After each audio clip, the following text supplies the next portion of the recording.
Hello friends, I am Kanchan Gehekar and again you are watching my channel Kanchan's Learning English. Yes friends, earlier within 3 videos we have discussed all auxiliary verbs.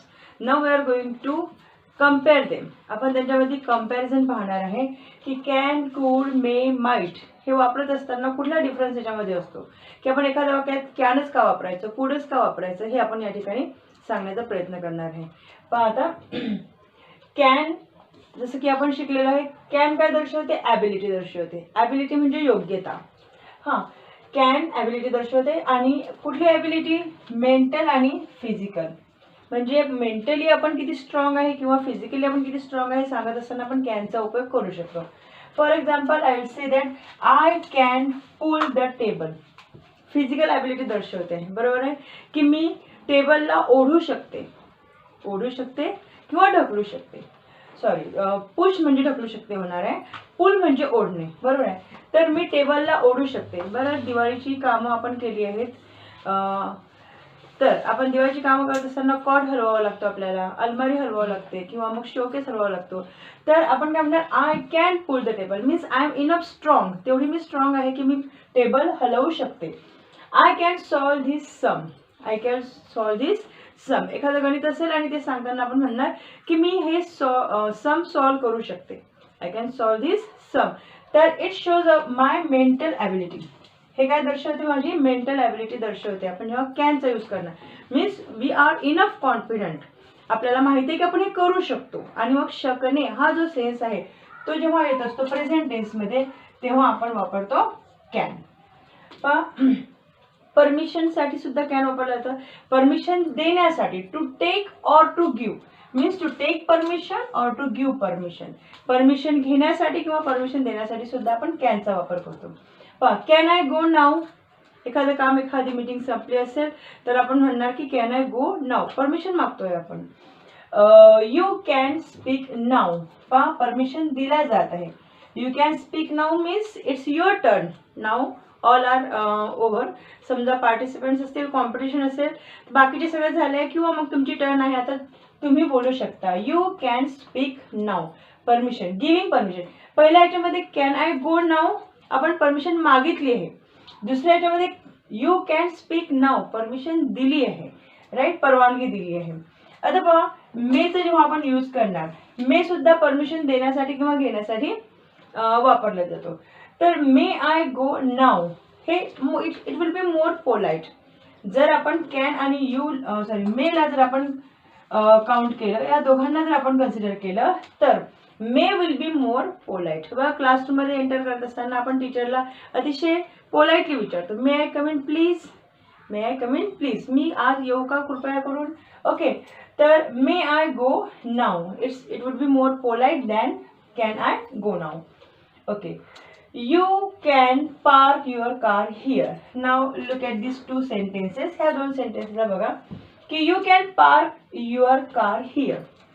Can वापरलेला आहे म्हणजेच काय की तुम्ही तुमची car इथे park करू शकता. No one is going to bother you. कोणी तुम्हाला अडवणार नाही. तुमची जागा आहे, तुम्ही पार्क करू शकता. Okay, but when we say you may park your car here. You may park your car here. तुम्ही तुमची कार इथे पार्क करू शकता असं जेव्हा म्हटलं जातं तेव्हा त्याचा अर्थ काय की you don't have authority to park your car here. तुम्हाला तुमचं इथे कार पार्क करण्याची ऑथॉरिटी नाही आहे, but I am permitting you. You may park means मी तुम्हाला परमिशन देतो आहे की आज तिथला जर मालक, तिथली गाडी जर आलेली नसेल तर तुम्ही थोड्या वेळापुरती किंवा आजच्या दिवस तुम्ही इथे ठेवू शकता असं म्हणणार आपण. You may park your car here. Can जेव्हा आपण वापरणार तेव्हा आपण म्हणतो की त्याला ऑथॉरिटी आहे, त्याला अधिकार आहे समोरच्या व्यक्तीला. पण may it shows permission. I am permitting you. मी तुला परमिशन देत आहे. This may not be true. आता जेव्हा नॉट वापरणार आपण तेव्हा पहा कॅनॉट आणि मे नॉटचा यूज कसा होतो. आपण म्हणणार this may not be true. हे खरं असू शकत नाही. मे नॉट, कदाचित हे खरं असू शकत नाही. मी जेव्हा ऑक्झिलरी वर्बचा पहिला व्हिडिओ टाकला होता त्यामध्ये मी सगळे मराठी मिनिंग लाईन वाईज लिहून दिले आहेत की I can do it, I may do it, I could do it. ह्याचं मराठीमध्ये काय होतं, बरोबर आहे, कसं म्हणायचं ते मराठीमध्ये. तो व्हिडिओ तुम्ही एकदा पुन्हा बघून घ्या. आता आपण म्हणणार this may not be true. हे खरं असू शकत नाही, कदाचित खरं असू शकत नाही. म्हणजेच काय, देर इज नो सर्टन्टी. जो बोलणारा व्यक्ती आहे, the speaker is not confident, he saying he it may not be true. हे खरं असू शकत नाही. म्हणजेच काय, it may be true also. बरोबर आहे, ते खरं सुद्धा असू शकतं. पण जेव्हा मी म्हणणार की धिस कॅनॉट बी पॉसिबल, हे शक्यच नाही. If I use cannot, cannot म्हणजे काय, हे शक्यच नाही. देर इज द सर्टन्टी, एक कन्फर्मेशन त्याच्यामध्ये आहे. आणि म्हणून कॅन आपण वापरलाय. कॅन वापरताना सर्टन्टी असतं, मे वापरताना सर्टन्टी नसतं. जी इथे पॉसिबिलिटी आणि इथे प्रॉबॅबिलिटी. प्रॉबॅबिलिटी म्हणजे शक्यता असणे किंवा नसणे सुद्धा. सो कॅन, कुड, मे इथपर्यंत आपण पाहिलंय. आता आपण पाहणार आहे, पहा माइटला पण आपण सोबत घेणार त्याच्या.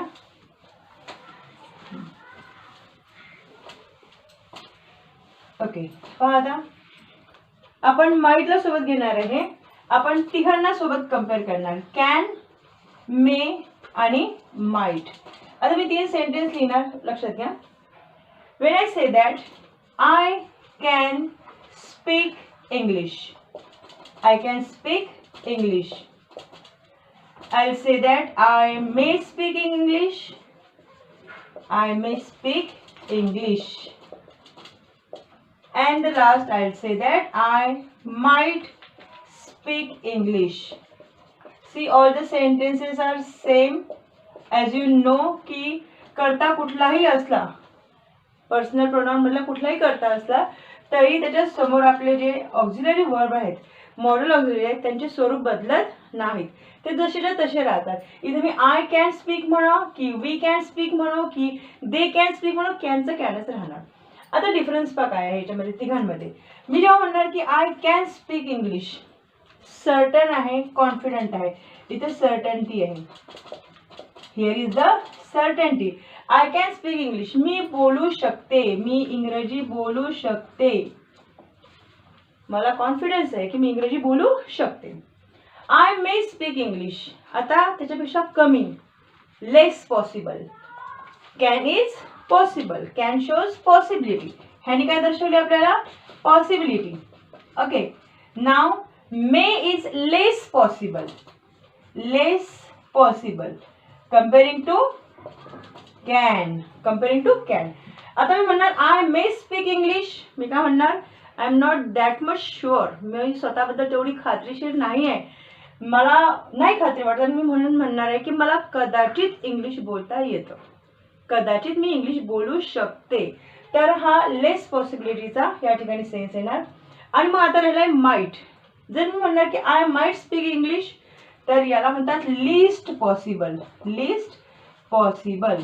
तुम्हाला असे क्वेश्चन्स येतात एक्झाममध्ये की replace the auxiliary verb showing list possibility. समजा हे वाक्य तुम्हाला एक्झाममध्ये दिलं असेल आणि आय मे स्पीक इंग्लिश, आणि मग तुम्हाला इन्स्ट्रक्शन काय असतं की replace the auxiliary verb or model. तेव्हा तुम्हाला मॉडल कोणता आहे ते पण समजलं पाहिजे पहिल्यांदा. ते समजल्यानंतर त्याला रिप्लेस करायचं कशाने, लिस्ट पॉसिबल ऑक्झिलरी वर्ब. ह्याच्यापेक्षा पॉसिबल, लिस्ट पॉसिबल कोण आहे, माइट. पाहता लिस्ट पॉसिबल कोण, might. I might speak English, I might speak English म्हणजे मी कदाचितच, कदाचितच इंग्लिश बोलू शकतो. म्हणजेच काय की I have no certainty at all, I am not sure. किती शुअर नाही आहे की कदाचित मी बोलू शकतच नाही. बोलू शकत नाहीच्याही पलीकडे जाऊन जो कॉन्फिडन्स आहे तो कमी असतो. तर it is sed that it is use for list possible. Okay, list possibility दर्शवण्यासाठी हे वापरले जाते. कॅन असतो सर्टन्टीसाठी, मे असतो प्रॉबॅबिलिटी, शोईंग युअर प्रॉबॅबिलिटी. आणि जे माइट आहे, माइट हायली इम्पॉसिबल गोष्टी ज्या आहेत त्याच्यासाठी आपण माइट वापरतो. ठीक आहे. तर this is all about, this is all about can, could, may, might. Okay friends, तर आता आपण पाहणार आहे शॅल आणि विलचा उपयोग. शॅल आणि विलचा उपयोग शिकत असताना पहिल्यांदा आपण आपल्या ट्रॅडिशनल ग्रामरमध्ये ज्या गोष्टी सांगितल्या आहेत त्या पहिल्यांदा पाहायच्या आहेत. तुम्हाला 7 पर्सनल प्रोनाउन आठवत असतील, लिहिते मी या ठिकाणी. I, we, you, he, she, it आणि दे. आठवतात हे 7 पर्सनल प्रोनाउन पहिल्या व्हिडिओमध्ये टाकले होते मी. आणि त्याच्या समोर कुठले काय वर्ब्स येणार ते सुद्धा आपण पाहिलेले आहेत. पहा, आय आणि वी हे फर्स्ट पर्सन प्रोनाउन आहेत. You second person pronoun. He, she, it, they are counted as third person pronoun. आता कसं ठरवलं असेल हे फर्स्ट, सेकंड, थर्ड? पहा, आय आणि we are the speakers. I आणि we are the speakers. You is the listener. आणि he, she, it, they. पहा इथं स्पीकर्स, स्पीकिंग टू आणि स्पीकिंग अबाउट. Speaking about. पहा, आय आणि वी ला आपण फर्स्ट पर्सन म्हटलं. त्याच्यामध्ये आय आणि वी हे स्पीकर आहेत. मी म्हणणार I am talking to you. मी फर्स्ट पर्सन आहे. क्रिया होत आहे, ऍक्शन होत आहे, done by me and you are the listener. तुम्ही ऐकत आहात म्हणून मी स्पीकर आहे. You are listening, that's why speaking to ज्याला म्हणू आपण, तर तुम्ही लिसनर आहात. आणि he, she, it, they third person आहेत ज्यांच्याबद्दल आपण बोलत आहे. फॉर एक्झाम्पल मी म्हणणार की my friend is very kind. मी म्हणणार my friend. I will tell to you. मी तुम्हाला सांगते आहे. I am telling to you. I means first person, you means second person and I am talking about my friend. She is not present here in between you and me. आपल्यामध्ये ती हजर नाही आहे. तर मी म्हणणार माझी फ्रेंड खूप दयाळू आहे. She is very kind. So it is third person. समजलेत पर्सन कसे ठरलेत? फर्स्ट पर्सन म्हणजे बोलणारा, सेकंड पर्सन म्हणजे ऐकणारा आणि थर्ड पर्सन म्हणजे ज्याच्याबद्दल, साठी आपण बोलतो आहे तो व्यक्ती म्हणजे थर्ड पर्सन. तर मग आता याच्यामधले तुम्हाला फर्स्ट, सेकंड, थर्ड समजलं आहे. आता आपण पाहू याच्यामधले फर्स्ट पर्सन मध्ये सिंग्युलर, प्लुरल आपण पाहणार आहे. तर आय इज सिंग्युलर. सिंग्युलर म्हणजे एकवचनी. आय म्हणजे मी एकटी, बरोबर आहे. I am teaching you. We जेव्हा म्हणणार आपण, वी आहे प्लुरल. वी प्लुरल आहे म्हणजेच काय की मी आपण. We are learning together. आपण सगळे एकत्र शिकत आहोत. यू म्हणजेच काय, आपण इन्फॉर्मेशन देतोय, आपण स्वतःबद्दल इन्फॉर्मेशन देतोय. यू हा सेकंड पर्सन आहे. यू हा सिंग्युलर आणि प्लुरल असा दोन्ही पद्धतीने वापरला जातो. जस्ट फॉर एक्झाम्पल मी म्हणणार की यू आर व्हेरी स्मार्ट. कुठल्यातरी एका स्टुडंटला मी म्हणणार की तू फार स्मार्ट आहेस. तसंच आपण म्हणणार जर सर्व विद्यार्थ्यांना, पूर्ण क्लासला जरी मला म्हणायचं असलं की तुम्ही हुशार आहात, तर मी काय म्हणणार, you all are very smart. म्हणजेच यू आपण एक वचनासाठी पण वापरलाय आणि अनेक वचनासाठी पण वापरलाय. मग आहे ही, she, it, they. He, she, it, दे. यापैकी ही हा सिंग्युलर आहे, शी हा सिंग्युलर आहे, इट हा सिंग्युलर आहे आणि दे प्लुरल. पहा आपले नियम या तिघांना मिळून पण भरपूर वेळा याचं काम पडतं. तर हे कोण आहेत? He, she, it. They are third person singular. They are third person singular. तृतीय पुरुषी एक वचनी करते ते आहेत. ठीक आहे. आता ट्रॅडिशनल ग्रामरमध्ये हे समजतंय तुम्हाला? हे 7 पर्सनल प्रोनाउन आणि त्यातले आय आणि वी हे सिंग्युलर, आय आणि वी हे first person, you second person, he, she, it third person.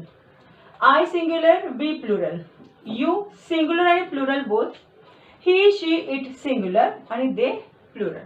ठीक आहे. पण आता ह्याच्यानंतर आपल्याला काय पाहायचं आहे की शल आणि विल ट्रॅडिशनली आपण कसं यूज करतो. ट्रॅडिशनली कसं यूज करतो आपण? आयच्या पुढे आपण वापरणार शाल. I shall, we shall, okay, you will, he will, she will, it will and they will. पहा आय शाल, वी शाल म्हणजे फक्त आय आणि वीच्या पुढेच आपण शाल वापरला आहे. बाकी सर्वांच्या समोर आपण वापरतो विल. तर ट्रॅडिशनल ग्रामरमध्ये for showing the future action, future action भविष्यकाळातली एखादी ॲक्शन दर्शवण्यासाठी आपण शाल बीचा यूज करतो या पद्धतीने. मी म्हणणार I shall be a teacher. I shall be a teacher. We shall learn many more topics hereafter. आपण याच्यानंतर अनेक टॉपिक्स शिकणार. ठीक आहे. You will be very smart. He will be going to his village. She will knock the door. It will drop down. They will go for their school or to their school. They will go to the school. पण आपण shawl will अशा पद्धतीनं वापरलं आहे. Future action दर्शवलेली आहे. मी शिक्षिका बनणार. Simply it shows the future action. पण जेव्हा आपण ही पोझिशन रिव्हर्स करणार म्हणजे हे सगळे विल आपण ह्यांच्यासमोर वापरणार आणि शॉल ह्यांच्यासमोर वापरणार. काय करणार आपण पाहता लक्षात घ्या. आपण काय करणार आपण म्हणणार आय विल. We will. नंतर या सगळ्यांच्या समोर वापरणार आपण शाल. कसं यू शाल. ही शाल. शी शाल. इट शाल आणि दे शाल. आता असं आपल्या वाचण्यात येतं बऱ्याचदा की यूच्या पुढे मग आपण प्रश्न पडतो आपल्याला यूच्या पुढे शॉल तर येत नसतो. यूच्या पुढे विल येतो. मग शॉल आला तर त्याचा मिनिंग काय मित्रांनो त्याचे वेगळे मिनिंग आहेत. पहा जेव्हा असे कॉन्ट्रास्टमध्ये ते वापरले जातात तेव्हा त्यांचं मिनिंग वेगळा होतो. पहा आता आपण म्हणणार काय मिनिंग होतात ते मी सांगते तुम्हाला.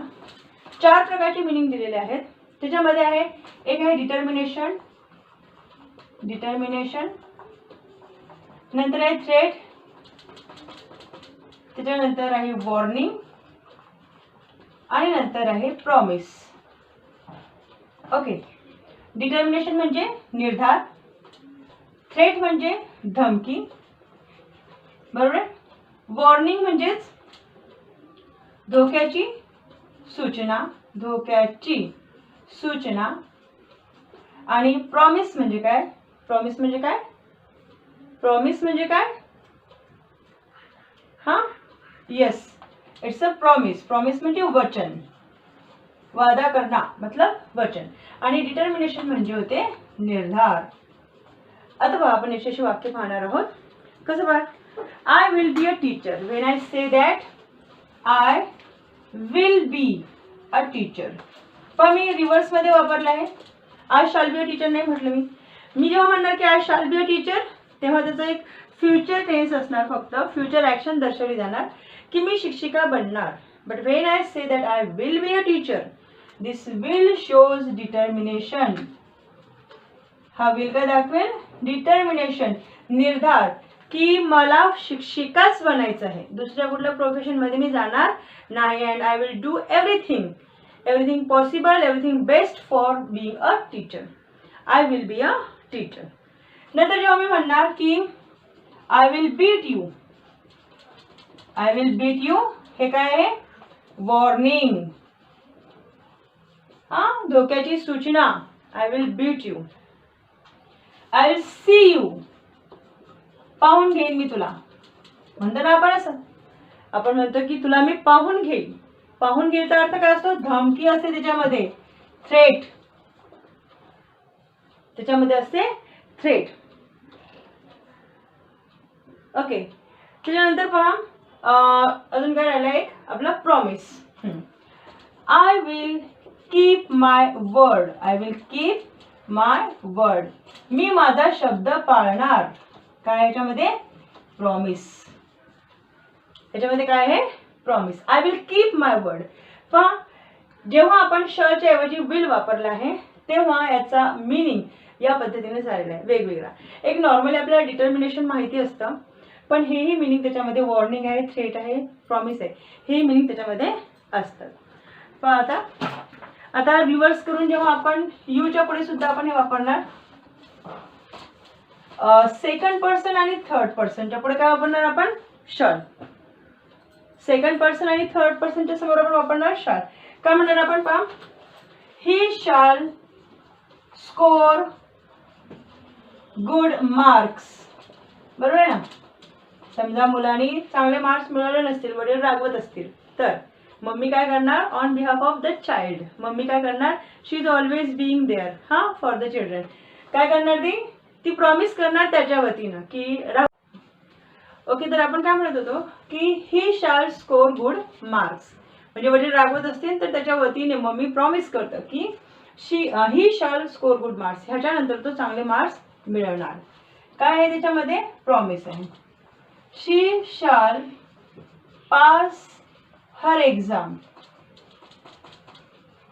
शी शॅल पास हर एक्झाम, ती तिची परीक्षा पास करणार. डिटर्मिनेशन म्हणजे काय, मी तिच्याकडनं अभ्यास करून घेणार आणि ती तिची परीक्षा पास करणार.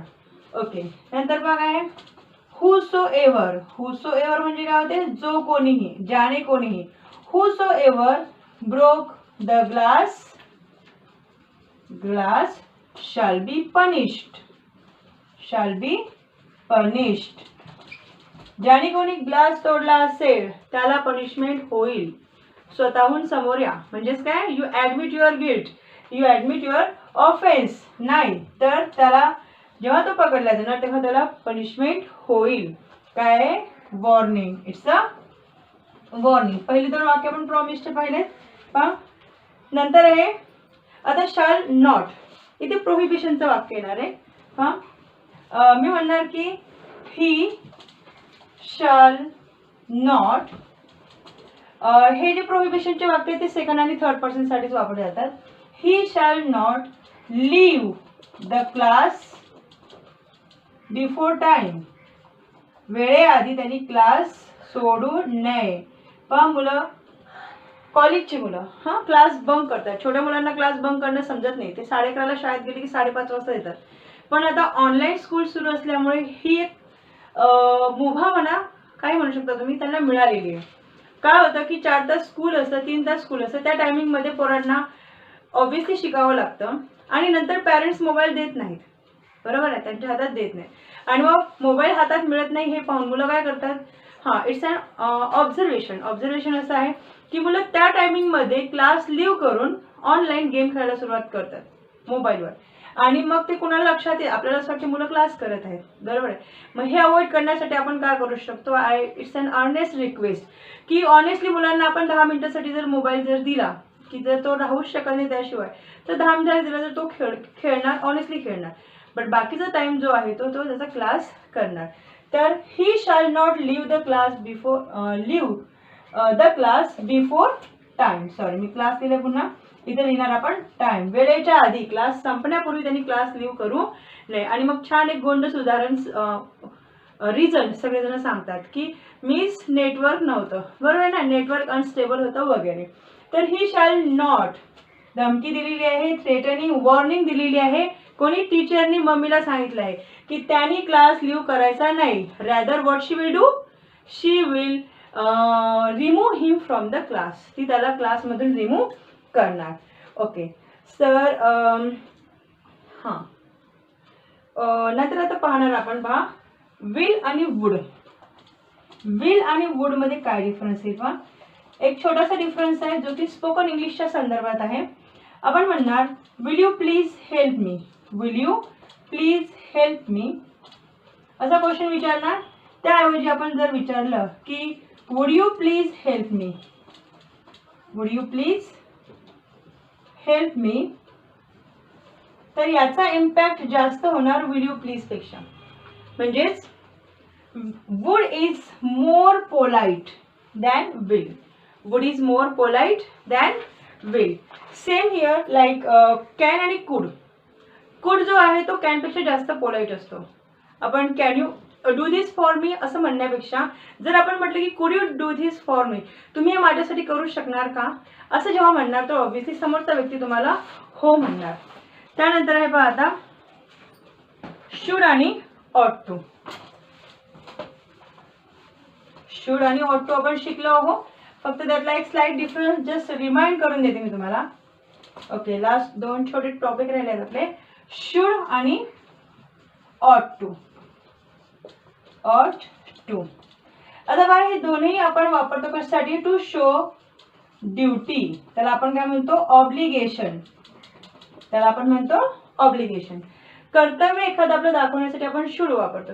पण आता शुड आणि ऑट टू मध्ये काय आहे, दोघंही जण कर्तव्य दर्शवतात, पण ऑट टू जो आहे तो मॉरल ड्युटी दाखवतो. ड्युटी तर दाखवतोच पण कशा, मॉरल ड्युटी दाखवतो. पहा आता शुड आणि ऑट टू मध्ये काय डिफरन्स आहे. शुड आपण ज्या ऑल फॉर्मल नोटिसेस, सगळ्या ज्या फॉर्मल नोटिसेस असतात त्यासाठी आपण वापरतो शुड. जसं आपण म्हणणार की you should submit your homework before time, you should do study regularly, you should attend the class regularly, you should not leave the class, असं सगळे नोटीस आपण शुडनी देणार. You should complete your project है ना बाय टुमारो. पण जेव्हा moral ड्युटीचं काम येईल त्यावेळेस पहा आपण असं म्हणणार की you ought to have taken care of your health. समजा एखादा व्यक्ती आजारी पडला असेल आणि मग तो काम तब्येतीकडे लक्ष देतच नाही, तर ऑब्व्हियसली आपली हेल्थ इज वेल्थ, पहिल्यांदा तब्येत चांगली असेल तर आपण कामं करू शकतो. आणि मग यू ऑट टू हॅव, तू तुझ्या तब्येतीची काळजी घ्यायला पाहिजे होती, नैतिक जबाबदारी आहे तुझी. का माहिती आहे? कारण तुझ्यावर तुझं कुटुंब अवलंबून आहे. तू जर आजारी पडला तर बाकीचे लोक निराधार होतील. म्हणून यू ऑट टू, तुझ्या स्वतःसाठी आणि तुझ्या कुटुंबासाठी तुझी स्वतः काळजी घेणं गरजेचं आहे. तू स्वतःची काळजी घ्यायला पाहिजे. You ought to